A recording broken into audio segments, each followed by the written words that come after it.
I wanted to give the story time that I promised yesterday. Um, when I was married a few years ago, my ex-husband decided that he was obsessed with knowing what was going on in and around the house when he wasn't around. He put cameras like literally in the backyard, and all they would record was like deer and coyotes and just little weird stuff like that. Like little, just odd occurrences, like the random animal visitor. And I was thinking to myself, this thing is on my internet all hours of the day and night recording animals. You know what I'm saying? Like goofy shit. I'm sorry, goofy things. So it was a little annoying, but it is what it is. He was the same way with the interior, and I asked him specifically, I don't permit you to record the interior of my house. Somebody's eye is incredibly red and beat from looks like crime. Anyhow, I said to him, I don't want you recording the inside of my house. I don't want that. I don't want any, especially no private places. And I remember his brother saying you should never have a camera in the bathroom. And I'm like, odd that he would say that, but okay. And when I go to like funerals and stuff with his family, they would behave a little weirdly with me. Everyone would crowd around, like the men would crowd around in a little gang and be staring and shit.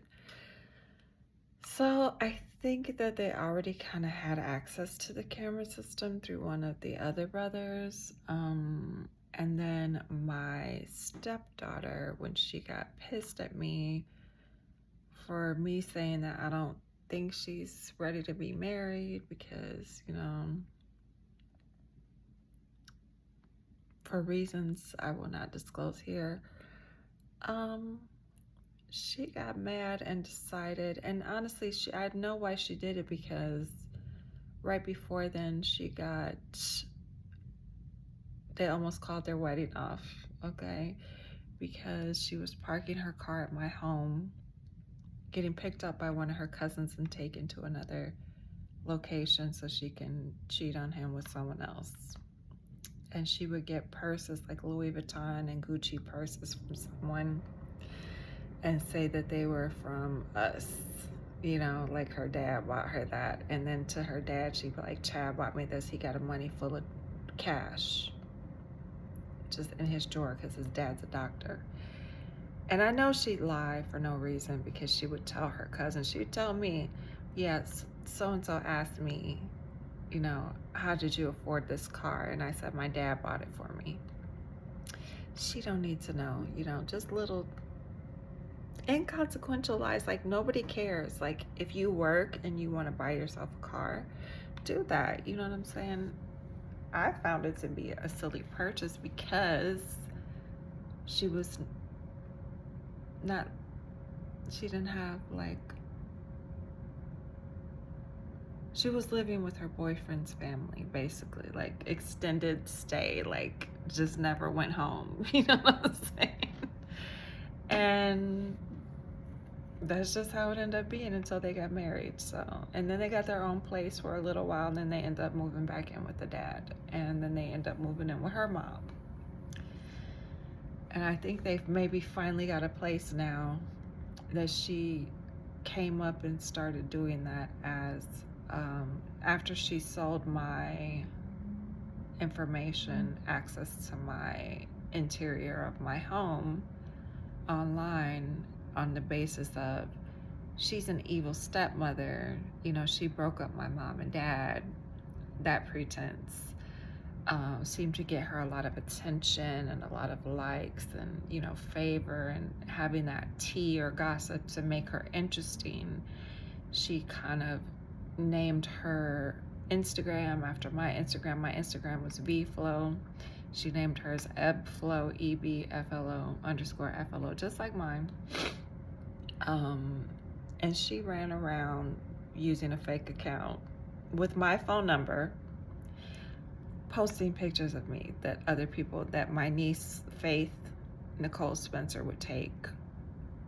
TJ, they would supply pictures she would take when she was around me. Footage from that stuff. And then they learned, oh, it's better if we make her look good because now other people are interested and we can get some gifts out of them if they feel bad for her and send them, you know, they'll send a Peloton, a Bugatti, Birkin bags, all kind of shit. But she would keep them. I never got a single thing out of that lie. They ended up prosecuting her, but using my identity to cause cases. Like, they manufactured the cases, I won't lie. So her uncle kind of helped her along. Her husband, his best friend, who was a Cherville cop at the time, his wife, who was on juvies, and what else? It's just a lot of stuff going on. They lied.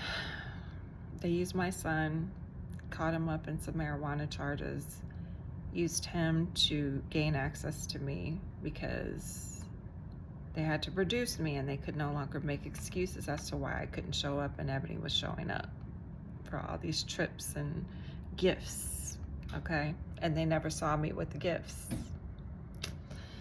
So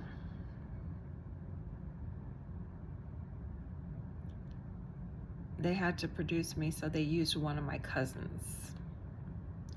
And it was a younger cousin. She's like 20 years younger than me.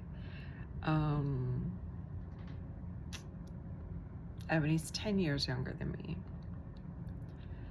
And they sent them to Miami to meet a celebrity that they were harassing, a couple celebrities they were harassing, and they continued this little game. They charged him with a crime, got him to book an international travel so that the CIA can take it overseas.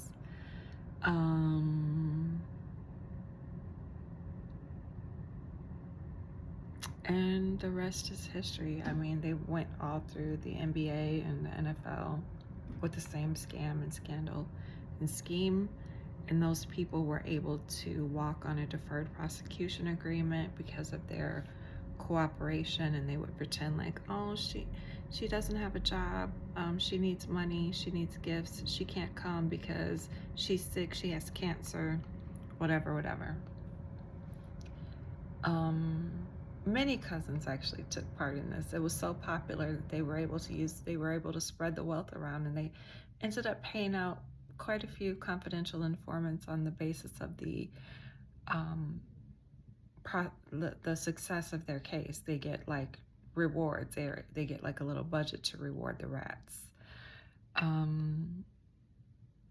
The trade-off is these people have to sign non-disclosure agreements to not talk to me. But I wasn't a part of the case, which is why I don't have to abide by a non-disclosure agreement. They never notified me of a case. So the name that they may have used is Veronica Flournoy, because like I said, it was my old Instagram account that they used on my old phone number, which was under the name Veronica Flournoy with AT&T. It's now under my current name, my unmarried name, my divorced name, my maiden name, Veronica Ramirez, and that's how they were able to fool people for so long. But they keep trying to make it seem like you need to come off that name. You need to pretend you died. You're a witness. You're in witness protection. I'm not in witness protection. Those bitches are in witness protection. I don't have to cooperate with a goddamn thing you do because you lied, and you never should have had access to my accounts. So the case with Dirk that they were building, and I'll tell you how I know, because their little agents and officers come over here with gifts and they'll leave a couple bucks on the table as a witness appearance fee. But I'm not the witness appearing, the other girl is. And she just so happens to live in the front part of the building that I'm currently located in East Chicago. So that's the game, that's the scam, that is the gag, as Keke Palmer puts it. That's how they run it. It's been going on for years, and I'd like it to stop, but they won't stop it. I guess they think they have to see it through and get more evidence. They're trying to get more evidence so that the lie that they use to initiate the prosecution doesn't undo the case. I just wanted to let you guys know what was going on and how it originated. And yes, it was Ebony Washina Flournoy that started that shit, and her mother, because her mother told her, your dad, she's the reason your dad left us. She knew goddamn well that wasn't the reason. It just got her attention, and the attention became addictive. And the prominence became addictive, and the celebrities that she has always worshipped. She used to want to be a video hoe when she grew up. And by that I mean I want to be in, rapper videos, and I want to be in, so I can meet celebrities and maybe marry one. So there's that. Now you have the whole entire story and all the little subsequent cousins who continued the game, and the crooked workers who used false seals to falsify certifications on documents in sneaky file cabinets within their office, their paralegal offices. You now know. They have nothing, the attorney's office has nothing to do with the clerk's office, and they should never have access to a clerk seal. And now we all know that. The clerk is an employee of the court, and the U.S. Attorney's Office is an employee of the Department of Justice.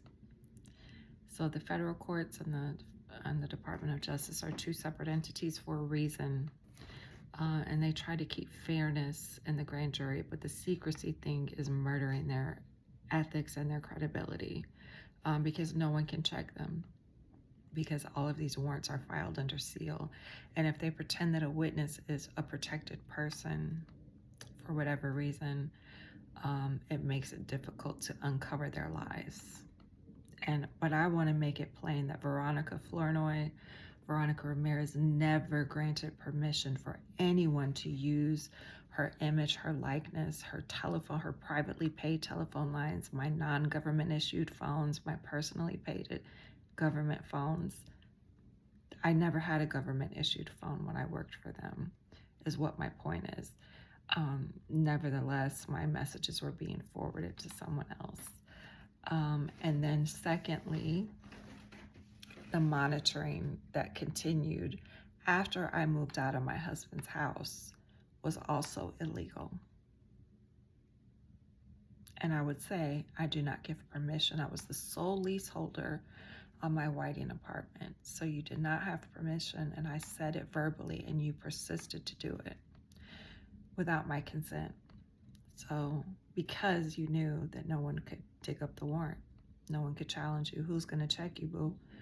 Now you know.